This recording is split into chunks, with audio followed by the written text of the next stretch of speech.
Entonces, ¿qué ocurre con la albúmina? Que si el paciente ha perdido el peso en menos de un mes, la albúmina no cambia. Entonces, no nos sirve mucho para desnutriciones muy agudas. ¿Qué utilizamos? La ferritina y la prealbúmina. Entonces les dije, estudien valores normales de prealbúmina y de ferritina, o sigan los valores normales de ferritina, que es diferente para mujeres que para hombres, y los valores de prealbúmina que me orienten a desnutrición leve, moderado o severo.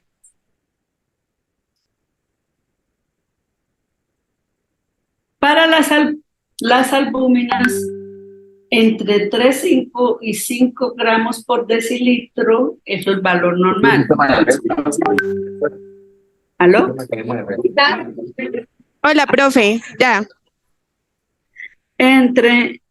Para ponerlo en gramos por litro es en 35-50. O sea que si, por ejemplo, yo tengo un paciente que tiene una albúmina de 2,5, no es 2,5, sino 25. Para desnutrición leve entre 3 y 3,4, moderada entre 2,1 y 2,9, y 2 menos de 2,1 es severa. Y ustedes han visto últimamente, es frecuente que paciente con albúmina menor de 2,1, mejor le pongo albúminas, porque el pronóstico no es bueno. Entonces, tarea, ¿no? Ferritina y prealbúmina. Después no diga que no le avisamos, como dice la propaganda de, ¿cómo es? De los hermanos Gasca. Bueno, en este está el porcentaje de pérdida para leve, moderado, severo, el porcentaje de peso habitual, el pliegue tricipital, aunque esto no se utiliza mucho, simplemente aquí es importante es ver.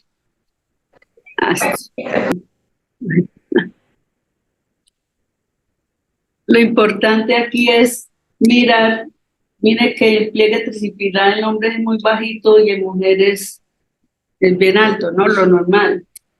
Mientras que la circunferencia del brazo es más en hombres que en mujeres. Las albúminas también, eso ya lo veremos, los recuentos leucocitarios ya no se toma en cuenta, se tomaba en cuenta, pero ya no se toma porque pues, el paciente tiene un SIDA, puede estar bien nutrido y tener los linfocitos bajos, o si en lo contrario tiene un linfoma o tiene una leucemia, puede estar alto si se está desnutrido. Entonces no se utiliza ya como parámetro. El índice de riesgo nutricional es una mezcla de el peso con las albúminas. Entonces aquí miramos un número constante, lo multiplicamos por la albúmina en gramos por litro, o sea, acuérdense, si es 3,5 sería 35. Más 0,417, otro constante que la multiplica por el porcentaje de peso habitual. El porcentaje de peso. Entonces, sin riesgo es cuando es mayor de 100. Riesgo borderline entre 100 y 975. Entre 975 y 90 es leve. Entre 90 y 83,5 es moderado y menos de 83,5 es severo. Este índice de riesgo es más dado para desnutriciones crónicas. Acuérdense que agudo es mucho más el porcentaje de pérdida de peso. Pero hay una manera de valorar todo. Y es de esta manera. Poniendo unos puntos. El primer punto es, teniendo el índice de masa, si la desnutrición es crónica o el índice de riesgo si es más aguda. Para índice de masa corporal de desnutrición leve es 1, moderado severa es 2. Igual que índice de riesgo nutricional moderado o severo ya es 2.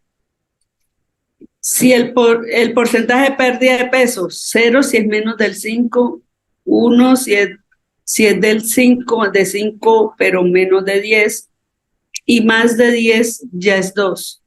Y lo otro porcentaje o el otro punto que colocamos es si mi paciente tiene una enfermedad aguda o crónica y lleva más de 5 días sin comer. Tiene que ser el I.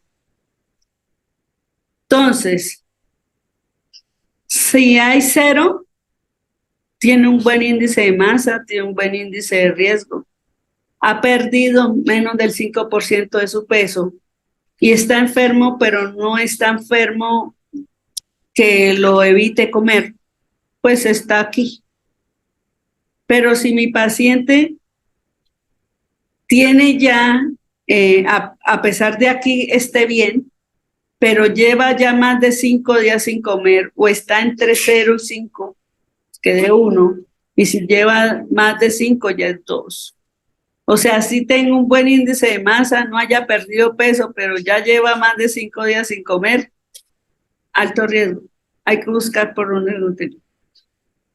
Y si previamente ya mi paciente tiene una desnutrición, yo no puedo decirle nada, voy a hablar desde un inicio, tengo que buscarle por dónde voy a nutrirlo desde entrada.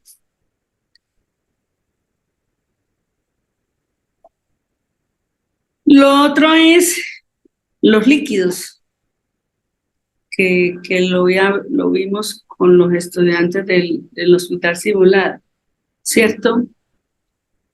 Los líquidos de mantenimiento son entre 30 a 50 cc por kilo de mantenimiento. Pero eso depende del peso, depende de la edad, perdón. Entre más edad, yo requiero menos líquidos. Entonces, después de los 55 años, está entre 25 a 30 cc por kilo. Entre 35 y 55, 30 a 35, y menos de 30 sí puede tener los 50 cc por kilo. Entonces, depende del paciente. ¿Para qué me sirve eso? Esto es de mantenimiento. Si está deshidratado, ya paso aquí y puede llegar hasta 100 cc por kilo, depende del paciente. Pero aquí es de mantenimiento. ¿Qué pasa con esto y para qué lo doy? Resulta que cuando yo le doy la nutrición enteral y parenteral, generalmente viene 1 kilocaloría por kilo. Y tiene que ser considerada esa nutrición enteral y parenteral como el líquido que le estoy poniendo al paciente. O sea que no todo se lo voy a tener que poner por la solución salina o por el lactato Ringer o por el Harman o por la estrosa, sino ya le estoy poniendo por la nutrición enteral o parenteral. Entonces tengo que considerar esos dos. O sea, por ejemplo, a ver, ¿cuántas calorías tú tienes? Ya la calculaste las tuyas. ¿Cuántas las tuyas? Ya.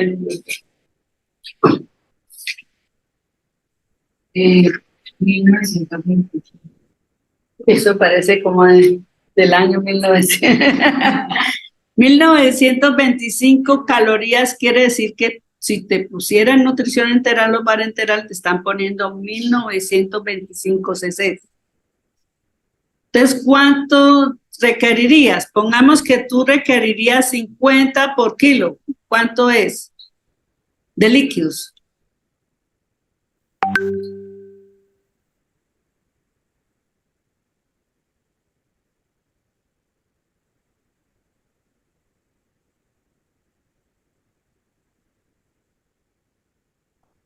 Peso por velocidad. Ajá. Sería 5.500. 5.500 y quítele los 1925 que te van a poner de la nutrición. 3.500. Entonces 3.500 sería lo que pudiese ir por la venta. Eso es lo que quiero decir, es contabilicen también lo que están dando en los pacientes, lo que ve por la nutrición enteral y lo que va por la nutrición parenteral como líquidos.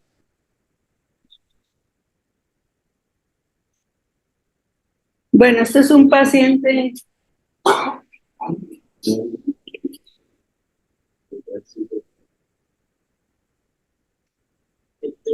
Este es un paciente que tenía un cáncer de estómago. Me acuerdo que él decía que desayunaba bien, almorzaba bien y por la noche vomitaba todo lo que había desayunado y almorzado. O sea, no le pasaba, tenía un síndrome pylórico. Como el estómago es un reservorio, le cabía de todo, pero ya de ahí, ya la comida ya no le alcanzaba a caber. Entonces venía y lo vomitaba y casi toda la comida o estaba fermentada o sin digerir. O sea que no había pasado el estómago.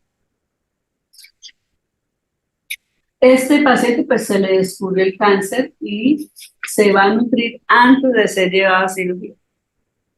Entonces, vamos a determinar el riesgo nutricional y los requerimientos. El riesgo. El paciente tiene 68 años, tiene más de 65. Solía pesar 70 y ahora pesa 50. Se ha perdido 20 kilos, ¿cierto?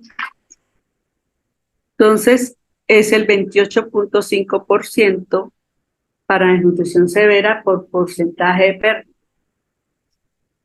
Como tiene 68 años, el peso habitual no es 70, sino el peso ideal. El peso ideal del paciente es 68,9, igual no es tanto la diferencia. 50 dividido en 68,9 por 100 me da 72,6 para desnutrición severa también. Por circunferencia del brazo y pliegue tricipital me da para una desnutrición leve, o sea que todavía tiene reserva de grasa y de músculo. El índice de riesgo, 25 por 1.519 me da 37,9. 72,6, que es el porcentaje de peso habitual, por 0,417 me da 30, para un índice de masa, de un índice de riesgo de 68%, sean porcentaje. O sea, para desnutrición severa. Entonces, si hacemos el riesgo total, por aquí nos da 2, por aquí nos da 2, y lleva 2, o sea, riesgo total 6. Lleva 2 semanas que todo lo que comía lo vomitaba. ¿Queda claro? Porque ese es, ahora sí, lo del hospital simulado. ¿Ya quedó claro lo que tienen que hacer? Bueno, las calorías. Las calorías de este paciente, la energía basal me da 1115. La actividad física es 1,2, porque el paciente todavía se puede mover. Y el factor de estrés por el cáncer 1,5, da 2007 kilocalorías. ¿Qué ocurre, muchachos? Que con este paciente que está severamente desnutrido, no le puedo iniciar con 2007 calorías. Si ese paciente tiene una obstrucción en el píloro, yo no le voy a poder pasar una sonda porque tiene obstruido en el píloro. No puede ser gástrica porque da lo mismo que darle comida. Todo lo va a devolver. Y si no le pasa al píloro, al yeyuno, tampoco puede ser nasoyeyunal. Entonces, ¿qué nos toca? Parenteral, por la vena. Yo no le puedo poner todas las 2007 calorías de entrada porque el paciente me puede hacer algo que se llama el síndrome de realimentación. Y este síndrome de realimentación está ocurriendo más frecuente de lo que ustedes piensan.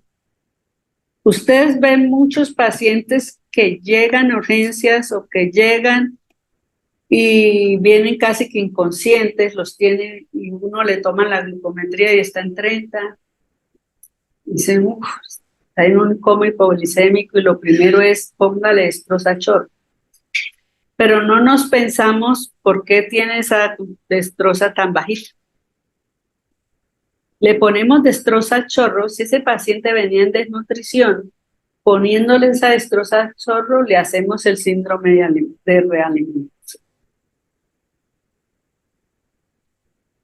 Ahorita lo miramos. Entonces, en estos pacientes no se inicia, o sea, se tienen en cuenta porque esa es la meta, pero en las siguientes 2 a 3 semanas. Pero para iniciar, si es una mujer, se inicia entre 20 a 25 kilocalorías por kilo. Y si es un hombre, entre 25 a 30 kilocalorías por kilo. En este caso, pues en este señor, 30 por 50 serán 1500 kilocalorías. Y en 3 semanas luego ya lo llevo aquí. Pero lo inicio solo con 1500. ¿Cuánto? De 20 a 25. De 25 a 30.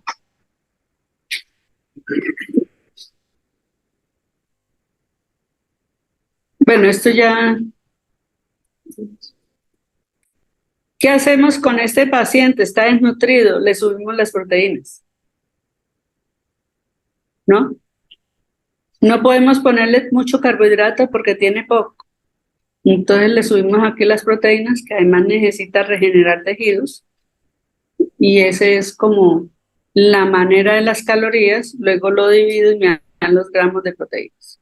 ¿Listo? Y así voy a buscar pues la nutrición parenteral para este paciente, que tiene que ser más especial por su época. Los requerimientos de líquidos, como estaba deshidratado, las mucosas secas porque todo lo vomitaba, los requerimientos, él por la edad sería entre 25 a 30 cc por kilo, pero como está deshidratado, le voy a poner 60 cc por kilo, o sea, lo duplico para hidratarlo. O sea que le voy a poner 3000 cc, pero de la nutrición van a ser 1500. O sea, la mitad va de solución salina y la otra mitad va por la nutrición. ¿Listo? Bueno, ahora sí vamos a hablar lo que es el síndrome de realimentación. Yo tengo una pregunta. ¿Sí? Es que vos estás diciendo que por hidratación le aplicaste los requerimientos para mantener hidratado, ¿cierto? Pues por detrás De líquidos, de líquidos. los líquidos, de líquidos. Pero entonces, en caso tal de que fuera un paciente de otra edad, alguno de los otros parámetros, tomaría en cuenta como Si está deshidratada, por ejemplo, fuera una persona menor de 60 años, ¿sí? Un paciente de 40, 45 años, yo digo, pues puede recibir hasta 40 cc por kilo en mantenimiento, pero como está deshidratado lo puedo subir un poquito más.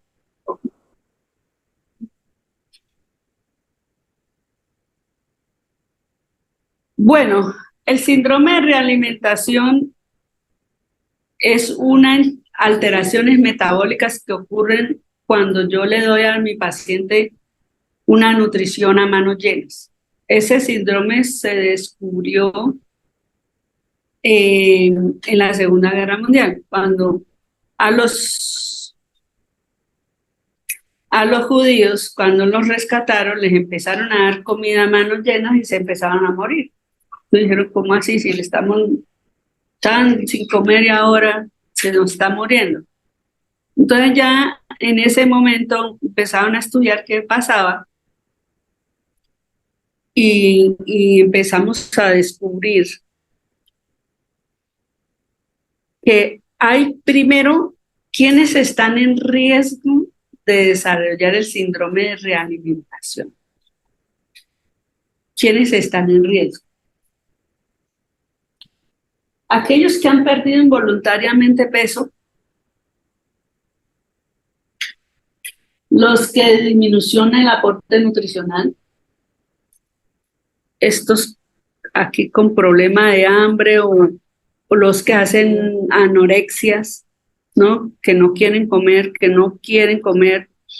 Los que tienen enfermedades gastrointestinales crónicas, inflamatorias crónicas, cualquier enfermedad de aquí. Los que aumentan las pérdidas por disminución de la absorción, también por enfermedades inflamatorias crónicas, pancreatitis, posoperatorio, cirugía bariátrica. De hecho, una reina de belleza que me llamó una amiga a comentarme, porque pues, esta siempre lo cuento porque me pareció terrible, porque esta reina pues lo que vende es el cuerpo, ¿cierto? Entonces ella hacía ejercicio, hacía dietas para mantener, pero a un momento en que ya no le sirve, pues a medida que uno se va volviendo más viejito, el metabolismo se está volviendo más lento. Entonces, el cirujano le dijo, bueno, venga, le hacemos entonces el balón gástrico. Entonces le metió el balón y eso es reducirle el espacio al estómago, ¿cierto? Pero para desgracia del cirujano, la paciente empezó a vomitar todo, o sea, no toleró nada. Todo lo vomitaba, lo vomitaba, lo vomitaba. Ya llevaba una semana sin comer nada, todo lo vomitaba, entonces él, viendo que se estaba deteriorando, le puso destroza, pero le puso destroza a manos llenas. Y allí lo que pasó es que la señora hizo un síndrome, una encefalopatía de Wernicke y se murió. Entonces, mire, cuando nosotros, yo me acuerdo mucho tiempo atrás, antes de yo haber estudiado siquiera esto, estaba yo en el San Juan, eso como en el 98 más o menos, estaba yo en el San Juan y nos llegó una paciente, pues llamaron que, no, doctora, vea, la paciente está haciendo hipoglicemia, está en 40 la glucometría, pongámosle estroza. Entonces yo, listo, yo llegué, cuando enseguida llegó la jefe y me dijo, no, doctora, espere, la paciente está consciente, la paciente puede comer por sí sola, dele de comer primero, no le ponga estroza. Consejo sabio. La paciente, claro, si estaba consciente y podía comer, que coma y no le ponga estroza ya. De pronto me hubiera hecho el síndrome de realimentación. Tenemos que mirar primero por qué no está comiendo. Y si no, y si es que lleva muchos días demasiado, no pongan destroza solita. Primer consejo. Si su paciente llega con glicemias muy bajitas, nunca pongan destroza solita. Y si van a poner porque no hay más, pongan destroza al 5 y no al 10.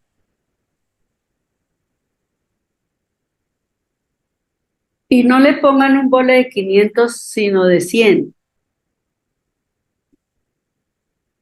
O sea, de los afanes no queda sino el cansancio. Vamos despacio. Entonces, si el paciente está consciente y puede comer, oral. Si el paciente está muy sonoliento, es imposible, pues ponga, si destroza al 5. Si pueden, súmele a esa destroza al 5 un complejo B. Porque ahí le están poniendo tiamina. Si no hay complejo B, por lo menos pónganle tiamina. Y si no hay nada, déjenla con destroza al 5, espere que se despierte, concienciese y ve a ver cómo no. Bueno, esto ya lo había mencionado, pero vamos a hablar, ¿qué ocurre metabólicamente cuando una persona hace ayuno? Cuando una persona no puede comer, cuando una persona lleva muchos días sin ingesta, o cuando come, o sí come, pero pasa derecho porque tiene diarrea, ¿cierto? Entonces, ¿qué tengo ¿qué ocurre? Primero, pues va a haber deficiencia de vitaminas y minerales porque no las como, porque no se están absorbiendo. Aumenta el catabolismo proteico, ¿cierto? Porque el cuerpo trata de obtener de otros lados. Hay un balance energético nitrogenado negativo porque están cogiendo proteínas para suplir lo que no se está comiendo.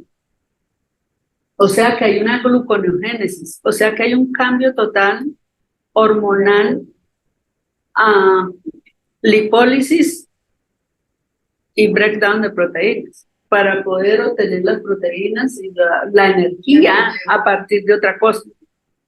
¿Sí? Y entonces no es que esté aumentada la insulina, está de bajita. Lo que se aumenta es el glucagón, ¿cierto? Eso es lo que ocurre en un ayuno. Más o menos eso.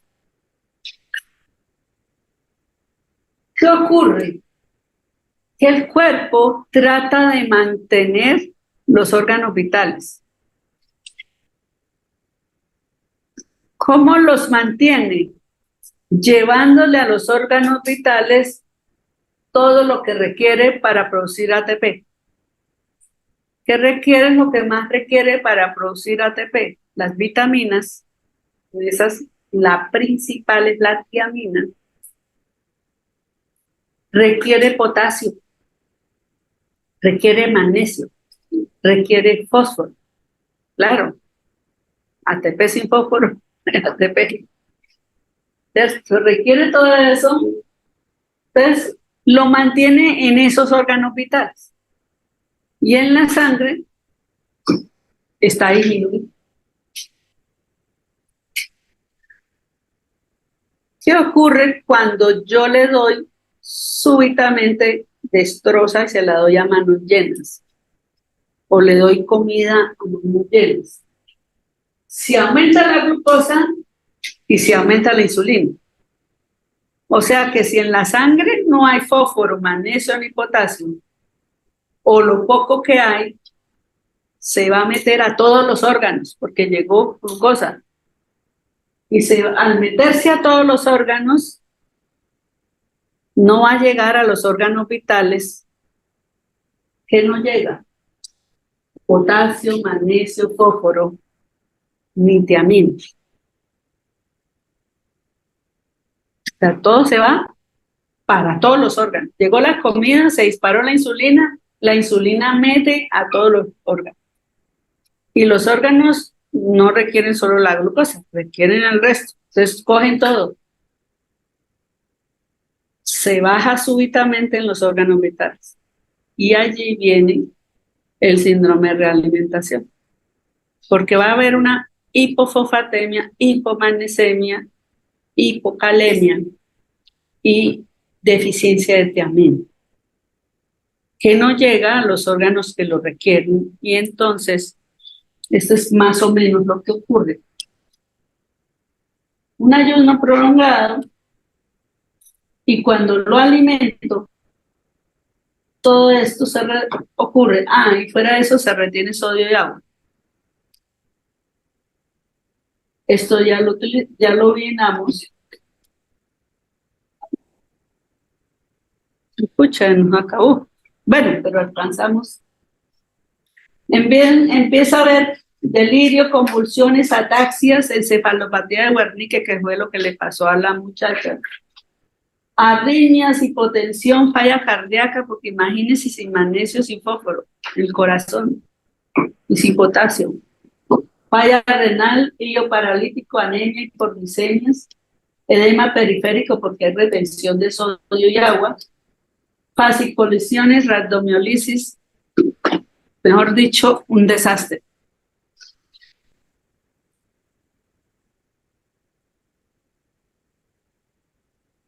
No funciona.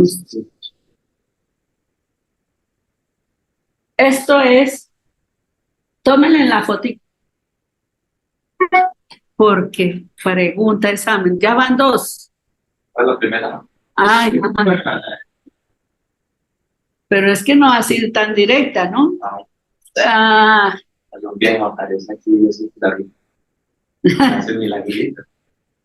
Pero lo importante es que ustedes sepan, muchachos, cuando ustedes vean un paciente con un potasio muy bajo y nada que sale, ustedes le están poniendo potasio por aquí, potasio por allá, y nada que se mejora, pregúntese si no está haciendo el síndrome de realimentación y póngale magnesio. Apenas le pone el magnesio, se recupera el potasio. No se recupera si no van las dos. Y vitamina y eso, sí. Claro, Pero por eso, potasio, todo, pero en ese momento, magnesio es el que recupera el potasio. Si el paciente ya está comiendo, ¿quiénes tienen deficiencia? Pero lo vamos a ver más adelante. Lo más que tienen deficiencia de tiamina son los borrachitos, porque la tiamina, el alcohol no absorbe, no deja que se absorba tiamina. Entonces ustedes cuando lleguen un borrachito a urgencias, uno tiene tendencia a ponerle solución salina, ¿no? Para hidratarlo. Póngale estrocita con una complejo B y verá que en media hora el paciente está levantado y feliz.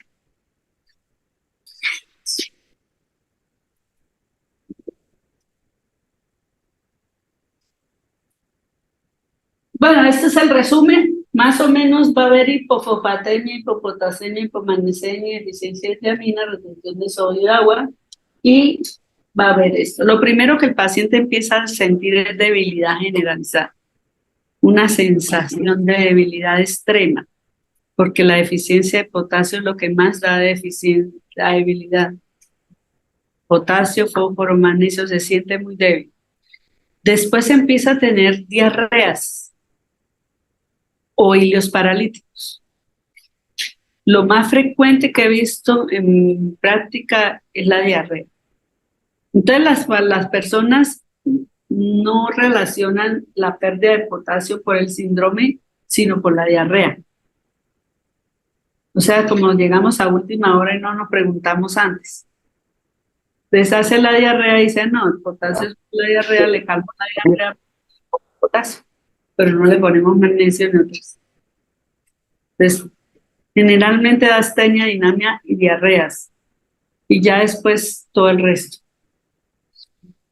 Estos pacientes mueren en falla cardíaca o en encefalopatía. O sea, hacen arritmias, hacen insuficiencia cardíaca severas o la encefalopatía de Wernicke. Entonces, si el paciente está teniendo incoherencias, póngale tiaminita.